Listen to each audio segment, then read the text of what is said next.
Hello mga sangkay! Welcome na naman sa isang panibagong video. Kamusta kayo? Salamat sa isang mabuting pagkakataon na ako'y nandito na naman sa aking paboritong lugar para makapagpahinga galing sa isang araw na pagtatrabaho. Ngayong gabi mga kasangkay, nandito po ako nagluluto ng aking hapunan. Mabuti at nakisama ang panahon bagamat December na ngayon at tag-ulan na. Dito sa amin ay sa gabing ito ay maganda naman po ang weather natin ngayon. Alright mga kasangkay, ang lulutuin ko ngayon ay itong lumpiang gulay na ang tatak ay brand X. Grabe no? Proud pa siya sa X niya. At meron din tayong marinated pork limpo mga kasangkay. Ihawin ko nga sana kaso hindi nakapagdala ng uling kaya ipiprito na lang natin. At meron tayong makakasama sa gabing ito mga kasangkay. Isa siyang pusang ina na naghahanap ng makakain para magkaroon siya ng maraming gatas para sa kanyang mga biik. Char! At dahil dyan, tatawagin ko siyang Chuchay. Hello Chuchay! Ayan siya. O, dyan ka lang ha. Samahan mo ako kumain. Mamaya ka na. Kasi ako'y lonely ngayon. So ayun nga mga kasangkay ay niluluto ko na po itong brand X na lumpia. Masarap ito mga kasangkay dahil natikman ko ito dito sa may canteen dito sa malapit sa hospital. Kaya naman mula nung natikman ko ito, lagi na akong bumibili. So ayun na nga mga kasangkay, pagkatapos ng ilang patalastas ay magpapakulo muna ako ng tubig para makapagtimpla ng kape. Ayan, para mainitan naman ang sikmura ko, nakakagutom na kasi.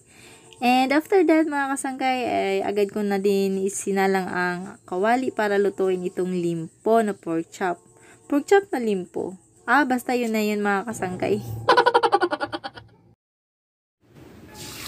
So ayan mga kasangkay, umpisa na natin lutuin itong ating pork chop na medyo makapal ang pagkakahiwa. At ayan na nga, mag-ingat-ingat lang tayo sa mga kasangkay sa ating pagluluto dahil yung mantika tumatalsik yan. Lumalaban yan mga kasangkay. Kaya naman ako ay takot na takot talaga pag nagpiprito ako, gumagamit ako ng mahabang tsansi. Pero ngayon mga kasangkay, kutsara lang muna ang ginamit ko kasi nga wala kaming dala at hindi kami prepared. At ayan na nga mga kasangkay ay hinihiwa ko muna sa gitna kasi nga makapal ang pagkakahiwa at maluto po yung loob. So ayan, medyo golden black na siya kaya binaliktad ko na siya at luto na siya. Ngayon naman kakain lang muna ako ng itlog ng pogo kasi meron po akong nabili na dumaan dito. So ayun nga mga kasangkay ay habang nagpiprito po ako ng pork chop ay naghahanda na ako ng sausawan na toyo na may kalamansi. Wow, sarap niyan mga kasangkay. At meron din akong suka na maanghang para sa aking lumpia. Talagang bagay na bagay yung lumpia at suka mga kasangkay. Parang ikaw, asa ka pa. Char! At ngayon naman mga kasangkay, pagkatapos kong ang lutuin ng lumpia at pork chop, ay agad ko namang inihain ng mga pagkaing bibida sa gabing ito. So ayan ho mga kasangkay, meron tayong lumpia, pork chop, kanin at meron din tayong gulay na chop suey. Yan.